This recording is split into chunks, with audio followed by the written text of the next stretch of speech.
કવિ રમેશ પારેખ કહે છે કે વરસાદ મને મારે છે છાટાની ઢીંક, ફળિયા વચાળ ઊભી એકલી અણસોરી હું ઝીલું છું ઝાઝેરી ઝીંક, માથામાં પડખામાં પીઠમાં અને પિંડીમાં ધણધણતી ઢીંકો ઝીંકાય છે। નાનકડો જીવ મારો મોટી મોટી ઢીંકોથી આમ તેમ ગળથોલા ખાય છે। અંદર આ તો ધણમણતો મૂઢમાર છે, સંભળાતી બહાર તો જય હો ની ઝીંક છે। નમસ્કાર, હું છું મનીષ અને આપ જોઈ રહ્યા છો ન્યૂઝ ગુજરાત। છાટાની ઢીંક તમે તો કવિતાઓમાં સાંભળી હશે, પરંતુ સુરતીઓ આના આદિ બની ગયા છે।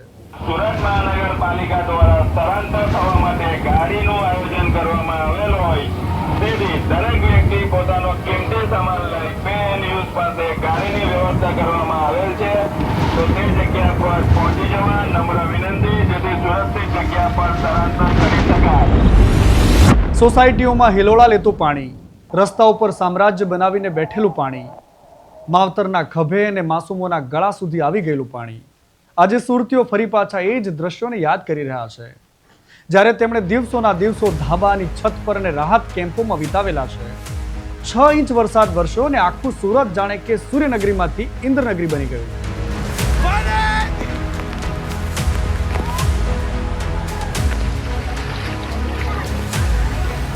વરસાદ તો 6 થી 7 ઇંચ વરસ્યો છે, પરંતુ મુશ્કેલીઓ પારાવાર વરસી છે। તંત્રનો આ મૂઢમાર સુરતીઓ વારંવાર સહન કરતા રહે છે, એમને પણ આદત પડી ગઈ છે। સ્માર્ટ શહેરની આવી સુરત તમારે જોવા જેવી છે। આજે અમે તમને સુરતના નકામા તંત્રની નફટાઈનો નમૂનો બતાવી રહ્યા છીએ, જે સુરતીઓના ટેક્સના પૈસે ઓહિયા કરે છે, સેવાના નામે આપે છે ભર ચોમાસે મધરસ્તે સ્વિમિંગ પુલ। સુરતના રસ્તાઓ આજે જાણે તાપીનો ધસમસતો વેગ, શું દુકાન, શું ઘર, શું કારખાના, તમામ જગ્યાઓ પર ધસમસતું પાણી અને કમર સુધી પાણી વચ્ચે રહેલા સુરતીઓ। પાણી પણ જબરદસ્ત છે, પલાઠી મારીને બેઠું છે સુરતના રસ્તાઓ પર। હવે આ દ્રશ્યોને જરા ધ્યાનથી જોઈ લો। આ છે સુરતનો વેડરોડ વિસ્તાર કે જ્યાં રસ્તા પર 5 ફૂટ સુધી પાણી ભરાયેલા છે। પંડોળ વિસ્તારમાં જ્યાં ભારે વરસાદના કારણે રસ્તાઓ પર પાણી ફરી વળ્યા છે।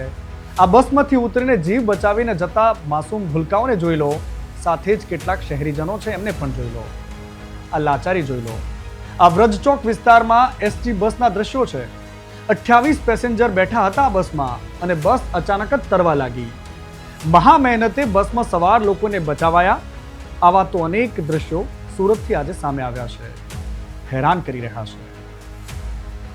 અને એટલા જ માટે મને કહેવાનું મન થાય છે, મને શું આખું સુરત કહી રહ્યું છે, તને પગમાં જ બસ છાલા પડ્યા છે, મારે તો જૂતા પણ જખમી થયા છે। તને પગમાં જ બસ છાલા પડ્યા છે, મારે તો જૂતા પણ જખમી થયા છે। મારી મુઠ્ઠીમાં નર્દમ વાવાઝોડું છે, તારી વાતો ઉપર છેલ્લી હવા છે। આવું સુરતીઓ કોર્પોરેશનને કહે છે, સરકારને કહી રહ્યા છે। હવે તમને આખો હિસાબ આપી દઈએ કે આખરે વારંવાર સુરત ડૂબે છે કેમ। જરા એ દ્રશ્યોને યાદ કરો। એ દ્રશ્ય 2006નું છે। વિનાશક પૂર અને એની થોડી ઝલક તમે જોઈ લો।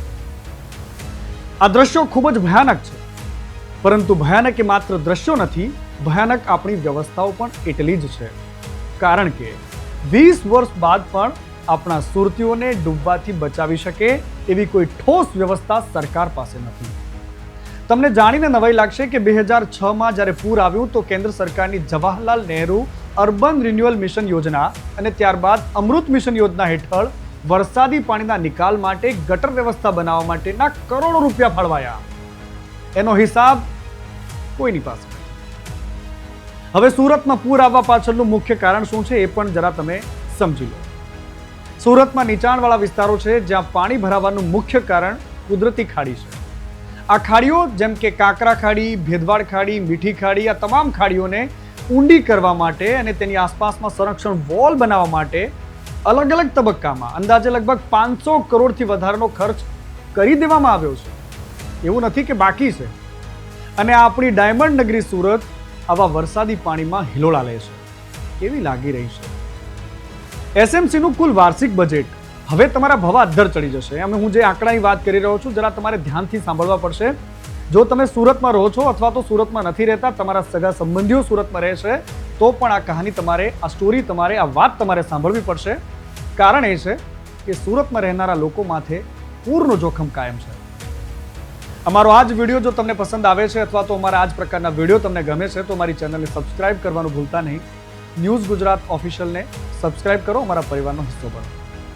અમે અપીલ કરી રહ્યા છીએ કારણ કે અમે તમારા માટે જે કંઈ વસ્તુ લઈને આવી રહ્યા છીએ અમે આશા રાખીએ છીએ કે તમને એ કામમાં આવે.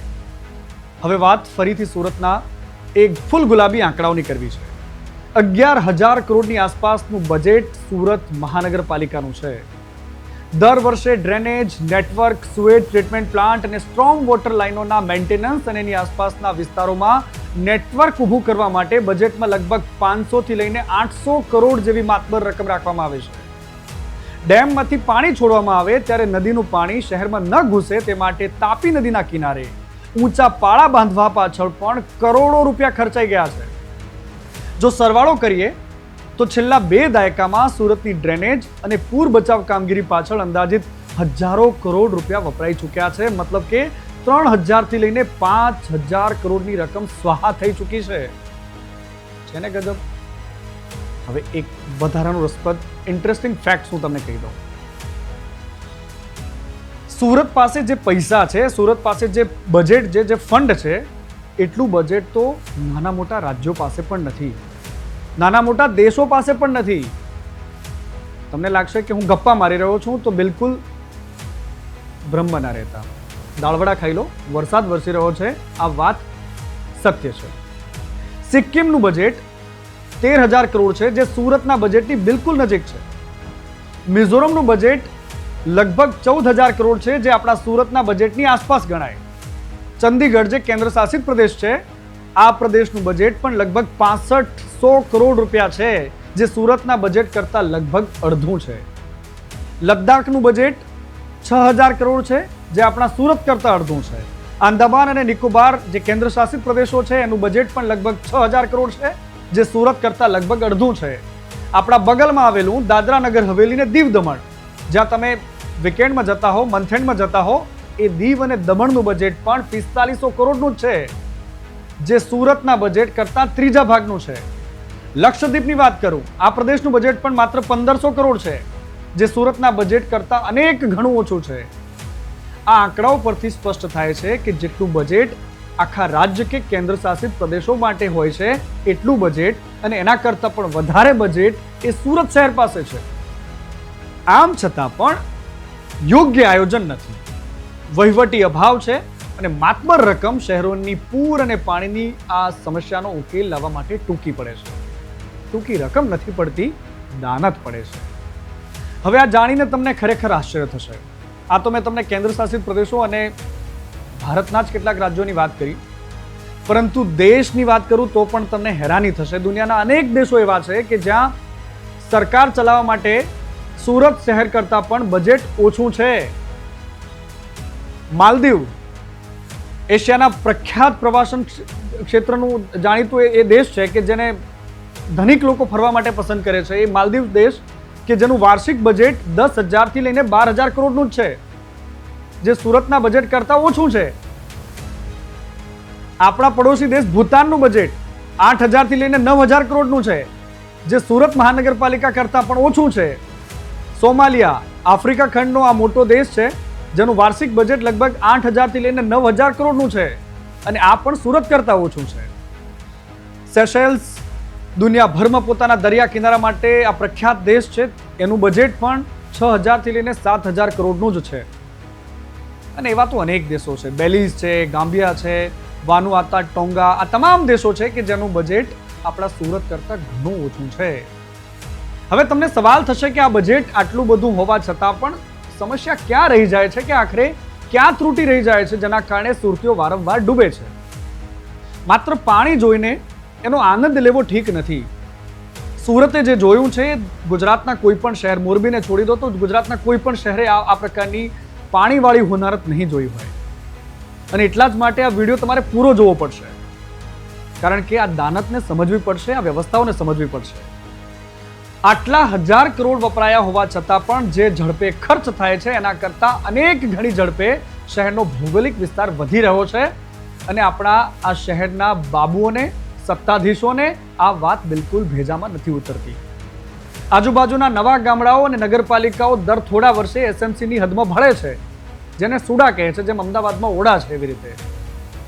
નવા વિસ્તારોમાં ગટર વ્યવસ્થા શૂન્ય હોય છે. કોર્પોરેશનનો મોટા ભાગનો નવો ખર્ચ આ વિસ્તારોમાં બેઝિક માળખું ઊભું કરવા માટે વપરાય છે. શહેરના જૂના વિસ્તારોમાં જૂની સિસ્ટમ હોય છે. વસ્તીની સામે આ વ્યવસ્થાઓ ટૂંકી પડી રહી છે. દર વર્ષે ચોમાસા પહેલા ગટરો અને ખાડીઓ સાફ કરવા માટે સુરતમાંથી કરોડોના કોન્ટ્રાક્ટ અપાય છે. પરંતુ વાસ્તવિકતા એ છે કે મોટાભાગની સફાઈ માત્ર ઉપરછલ્લી થાય છે અથવા તો કાગળ પર થાય છે. કાગળ પર મતલબ થોડા દિવસ પહેલા તમે જેમ ડિમોલિશન જોયું હતું એવી જ રીતે સુરતના સત્તાધીશોને કંઈ જ ખબર નથી હોતી, બારોબાર લશ્કર લડે છે. જે થોડો ઘણો કાદવ ગટરમાંથી બહાર કઢાય છે તે દિવસો સુધી રસ્તાની બાજુમાં જ પડ્યો રહે છે. જેવો પહેલો વરસાદ આવે એટલે બધો જ કાદવ ફરીવાર પાણીમાં અને ફરીથી ગટરમાં જતો રહે છે અને ગટર જામ થઈ જાય. મહાનગરપાલિકામાં રસ્તા બનાવતો વિભાગ અને ગટર વિભાગ અને પાણી કેબલ નાખતા વિભાગો અલગ અલગ કામ કરતા હોય છે. હવે જ્યારે રસ્તો બને છે ત્યારે ઇજનેરો રસ્તાનો ઢાળ યોગ્ય રીતે નથી આપતા. પરિણામે થાય છે કે રસ્તા પર પડેલું પાણી એ ગટરની જાળી સુધી પહોંચતું જ નથી અને રસ્તાની વચ્ચે ભરાઈ જાય છે. દર વર્ષે સામાન્ય લાગતી વાત સુરતી બાબુઓના મનમાં નથી ઉતરતી. દર વર્ષે આ સામાન્ય લાગતી વાત એ જૂનો ડામર કાઢ્યા વગર અને નવો ડામર પાથરી નાખતા એ બાબુઓને નથી દેખાતી. આનાથી રસ્તા ઊંચા થઈ જાય છે અને ગટરો નીચી થાય છે. માત્ર અણઆવડત જ નહીં પરંતુ ખિસ્સા ભરવાનો ખેલ પણ આના માટે જવાબદાર છે. જ્યારે ડ્રેનેજ સિસ્ટમની લાઈનો નંખાય છે ત્યારે કોન્ટ્રાક્ટરો દ્વારા પાઇપની સાઇઝ કે ગુણવત્તામાં બાંધછોડ કરવામાં આવતી હોવાના આક્ષેપો વારંવાર થાય છે. ભવિષ્યની વસ્તી કે વરસાદની તીવ્રતાનો સાચો અંદાજ કાઢ્યા વગર સસ્તી કે નાની લાઈનો નાખીને શહેરના લોકો સાથે ખેલ કરાય છે અને આ જ કારણ છે કે થોડા જ વર્ષોમાં આ ગટરો ઓવરફ્લો થવા લાગે છે. સુરત તાપી નદીના કિનારે વસેલું હોવાથી ત્યાં ભૂતકાળમાં ઘણી વખત પૂર આવ્યા છે. સુરતના ઇતિહાસમાં જ્યારે નીચે આપણે પાછા વળીને જોઈએ છે એ પાણી અને પાણીનું રૌદ્ર સ્વરૂપ આજે પણ સુરતીઓને જો તમે પૂછો તો એમના રૂવાડા ઊભા કરી દે તેવી ભયાનકતા લઈને આવ્યું છે. 1968માં જ્યારે પૂર આવ્યું તો સુરતમાં તબાહી હતી. 1994 પણ આ જ પ્રકારનું પૂર આવ્યું. એટલા માટે વધારે ચર્ચા થઈ રહી છે કે પૂરના પાણી ઓસર્યા ત્યારબાદ પ્લેગ ફાટી નીકળ્યો અને પ્લેગ આજે પણ આખા ભારતમાં આજે પણ એના દાખલા દેવાય છે કે જ્યારે સુરત ખાલી થયું હતું કોરોના પહેલા તો એ પ્લેગના કારણે થયું. એ પ્લેગ પણ પૂર બાદ ફાટ્યો હતો. 1998માં તાપી નદીમાં ફરી એકવાર એક મોટું પૂર આવ્યું અને નીચાણવાળા વિસ્તારોમાં જળમગ્ન થઈ ગયા. કરોડોનું નુકસાન થઈ ગયું. 2006 કોઈ શીખ્યા નહીં આપણે. અને 2006માં જે પૂર આવ્યું એ તો અત્યાર સુધીનું સૌથી ભયંકર અને અતિ ભયંકર હતું. દિવસો સુધી લોકો ધાબા પર પડ્યા રહ્યા હતા. રાહત કેમ્પોમાં પોતાના નાના નાના બાળકોને લઈને કરોડપતિ લોકો જીવતા હતા. અને આ જ કારણ છે કે સુરતના લોકોએ સમજવું પડશે. ઉકાઈ ડેમમાંથી નીકળેલું લાખો ક્યુસેક પાણી સુરત શહેરમાં છૂટ્યું અને 70% વધારે ભાગ અઠવાડિયા સુધી 10 થી લઈને 15 ફૂટ ઊંડા પાણીમાં ગરકાવ રહ્યો. આ પૂર અનેક લોકોના જીવ લઈને ગયું. અબજો રૂપિયાનું નુકસાન કરી નાખ્યું. પરંતુ આપણે શું શીખ્યા? કંઈ જ. આ પાણી તો મામૂલી છે. વરસાદ આવે અને પાણી ભરાય કોઈ નવી વાત નથી. આ કુદરતનો નિયમ છે. પણ તંત્રનું પાપ એ છે કે વરસાદની પાણી આવે અને ત્યારબાદ પણ એ પાણી કલાકો સુધી ન ઓસરે. લોકોના ઘરનો ચૂલો ન પ્રજ્વલિત થાય તો ધૂળ છે તમારી કામગીરી પર. અને એટલા જ માટે સુરતના અધિકારીઓ, સુરતના નેતાઓ સત્તામાં આવવા માટે ચહેરાઓ બદલે છે પરંતુ એમની દાનત નથી બદલતા. અને એટલા જ માટે સુરત દર 2 વર્ષે, દર 5 વર્ષે ડૂબતું રહે છે. હવે મારે તમને લઈ જવા છે સુરતથી થોડે દૂર નવસારીમાં. નવસારીમાં પણ દર 2 વર્ષ, 3 વર્ષ બાદ ડૂબવાની ઘટનાઓ સામે આવતી હોય છે અને નવસારી પણ હવે આ ડૂબવાનું આદિ બની ગયું છે. ફરી એકવાર શહેરના મોટાભાગના વિસ્તારો પાણીમાં ડૂબ્યા છે. શહેરના શાંતાદેવી વિસ્તારમાં ઘૂંટણસમા પાણી ભરાયા છે. એક અડધા ડૂબી ગયેલા બાઇક સાથે નીકળેલો એક લાચાર બાપ જોઈ લો. આખો પરિવાર બાઇક પર બેઠો છે. પાણીથી ભરેલો રસ્તો છે અને ભય અને ઉચાટથી ભરેલા આ ચહેરાઓ છે. વરસાદ વરસે અને પાણી ભરાય, મેં તમને પહેલા પણ કહ્યું, એ કુદરતનો નિયમ છે. પરંતુ આ એ સ્થિતિ છે, એ પરિસ્થિતિનું નિર્માણ થાય છે, એ વ્યવસ્થાનું પાપ છે. જ્યારે કલાકો સુધી આ ગટરના પાણી રસ્તા ઉપર ફરી વળે, આ વરસાદી પાણી પડ્યા રહે, મચ્છરો જામે, બીમારી આવે અને લોકો હોસ્પિટલમાં પોતાનો દમ તોડી દે. હવે મારે તમને એક વધુ શરમજનક દ્રશ્યો બતાવવા છે. આ દ્રશ્યો આપણને શરમ લાવે તેવા છે, કારણ કે આપણે વિજ્ઞાન અને ટેકનોલોજીના હરણફાળ ભરતા આ યુગમાં ચંદ્ર પર પ્લોટ રાખવાની વાતો કરીએ છીએ, દુનિયા મુઠ્ઠીમાં લેવાની વાતો કરીએ છીએ, પરંતુ એક ગટરમાં ઉતરીને જીવ ખોનારા એક મજૂરનો જીવ નથી બચાવી શકતા, એક સામાન્ય માણસની જિંદગી નથી બચાવી શકતા. આ દ્રશ્યો અમદાવાદના છે, જરા ધ્યાનથી જોઈ લો. મિત્રો, આપણા દેશમાં અને ખાસ કરીને ગુજરાતમાં ગરીબ માણસોની, શ્રમિકોની અને એમાં પણ સફાઈ કર્મચારીઓ જે ગટરમાં ઉતરીને પોતાનું જીવન જોખમમાં મૂકતા હોય છે, એમના જીવનની રાજ્યની સરકાર અને ભાજપની પાર્ટીને કોઈ જ પરવા નથી. છેલ્લા કેટલાક વર્ષોમાં દર્જનો લાશ જે સફાઈ કામદારોના ગટરમાં મૃત્યુ થયા હોય એની મેં ઉપાડી હશે. સેંકડો આવા કિસ્સાઓ બન્યા કરે છે. વધુ એક આવી ઘટના અમદાવાદ શહેરના યુએન હોસ્પિટલમાં ગઈકાલ રાત્રે બની. 3 સફાઈ કર્મચારીઓને ગટરમાં ઉતારાવ્યા હતા. 2 જીવન મરણ વચ્ચે ઝોલા ખાઈ રહ્યા છે અને 1 સફાઈ કર્મચારીનું મૃત્યુ થયું છે.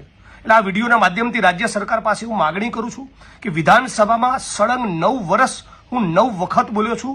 9 વખત મેં માગણી કરી છે કે કેટલાક એન્જિનિયર્સે રોબોટ અને અન્ય આધુનિક મશીનો ઇન્વેન્ટ કરી દીધા છે.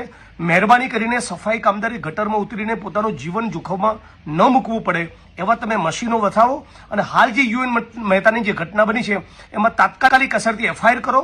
જે પણ કોન્ટ્રાક્ટર અને યુએન મહેતાના જે પણ સત્તાધીશો આમાં જવાબદાર હોય એ બધાની સામે ફોજદારી ગુનો દાખલ કરી 24 કલાકમાં ધરપકડ કરી એક દાખલો બેસે એવી રાજ્ય સરકારને વિનંતી કરું છું. મારું નામ છે અક્ષય નાડિયા, બરોબર. મારા ભાઈનું નામ છે સાહિલ નાડિયાનો કિસ્સો બગડી ગયો છે. 2 કિસ્સા બગડી ગયા છે. 3 ગયા હતા પણ 1 કિસ્સો બચી ગયો છે અને 2 જતા રહ્યા છે, બરોબર. એનો અમને ન્યાય જોઈએ જ છે અને મારવામાં આવ્યા છે. આજે આ કરાવવામાં જ આવ્યું છે આ લોકોનો, સાહેબોનો, 4 સાહેબોનો હાથ છે. કુનાલ સાહેબનો, જેબી સાહેબનો, મિસ્ત્રી સાહેબનો અને પિનાકીન સાહેબનો, 4નો હાથ છે મારા ભાઈને ઉડાડવામાં. કંઈ માંગતા હોય તો કહેતા હોય તો અમે આપી દઈશું. મા બેન ઉપર ગાળો આપે, ગંદી ગાળો આપે. મિડલ ક્લાસના માણસો છીએ એને ના કે ડબલ કરીએ ને તો બી એમને કહે કે ડબલ કરો, ડબલ કરવી પડશે તમારે, ડબલ કરવી પડશે તમારે, ડબલ કરવી પડશે તમારે, નથી કે તમને નોકરીથી કાઢી દેવામાં આવશે. અને ગંદી ગાળો આપે મા બેન ઉપર, અમને ગાળો આપે. અમે મિડલ ક્લાસના માણસ છે, જે ભીમવાળા છે એટલે અમે બધું સાંભળી લેવાના છે. અમારી સરકાર નથી, અમારા ભાઈઓ નથી, તો અમારા ભાઈઓ જાગો ને અમારા માટે. મારો ભાઈ જતો રહ્યો છે તો અમારા માટે જાગો અને આ યુવન મહેતા વાળાને કંઈક બતાવો તો અમારા ભાઈઓ છે પાછળ, અમારી નાડિયા સમાજ છે પાછળ. તમે બી અહીં ગાડી જોબ કરો છો? હા, હું અહીંયા જોબ કરું છું. હું અહીંયા જોબ કરું છું અને ભાઈને ના પાડે કે મારે અક્ષય ડબલ નથી કરવી તો સાહેબ લોકો કે મને જબરજસ્તી કરે છે. મનેથી ઘરેથી મને પાછો બોલ્યા કે નોકરીથી તને કાઢી મેલે ડબલ કર. એટલે તો મારો ભાઈ ઘરેથી પાછો આવ્યો અહીંયા યુવન મહેતાના અંદર જોબ કરવા માટે અને આવો કિસ્સો બનાવવામાં આવ્યો છે. અને જતાં જતાં મારે તમને એક રાજનીતિના સમાચાર પણ આપવા છે. આમ આદમી પાર્ટીએ અત્યારથી જ ગુજરાતમાં 2027ની વિધાનસભાની તૈયારીઓ કરી લીધી છે. 66 જેટલી વિધાનસભાઓના પ્રભારીઓની નિયુક્તિ કરી છે. જેલમાં બંધ ચૈતર વસાવાનું નામ પહેલી યાદીમાં નથી દેખાતું. સાથે જ જે નેતા જે વિસ્તારમાંથી આવે છે એ જ વિસ્તારનો એને પ્રભારી બનાવી દેવાની એક નવી રણનીતિ દેખાઈ રહી છે. આ નવી રણનીતિ છે કે પછી રણનીતિનો અભાવ? ખેર, જે પણ હોય, અત્યારથી કેડ કાઠી બાંધી લીધી છે અને આમ આદમી પાર્ટી તૈયારીઓ કરી રહી છે. અસ્તિત્વ બચાવવું છે, 5 વિધાનસભાઓ જીતવાનું અને બીજી બાજુ ભાજપના વાવાઝોડાને ખાળવાનું. અને હવે વાત એવા સમાચારની કરવી છે કે જેના પર આખા રાજ્યની નજર છે. એ ધાન પકવતા અન્નદાતાની વાત કરવી છે. આ વરસાદ વચ્ચે પલળે છે, માથે તંબુ છે. અનેક પ્રકારના આંદોલનો કર્યા બાદ હવે આંદોલનનો એક નવો પાઠ શરૂ કરી રહ્યા છે. ભૂખ હડતાલ પૂરી કરી અને હવે ખેડૂતોએ મોરબીમાં આંદોલનનો પાઠથી શરૂ કર્યો છે. ઉપવાસી ખેડૂતોએ પારણા કરી લીધા છે. હવે નવી રણનીતિ સાથે લડવાનું નક્કી કર્યું છે, જેમાં સરકાર કોઈ પણ ભોગે એમની માંગ સ્વીકારે અને એમને સાંભળે તેવી આશા રખાઈ રહી છે. જો તમને અમારા વિડીયો પસંદ આવે છે તો અમારી ચેનલને સબસ્ક્રાઇબ કરજો, વિડીયોને લાઇક કરજો અને શેર કરજો. અમારા પરિવારનો હિસ્સો બનજો. નમસ્કાર.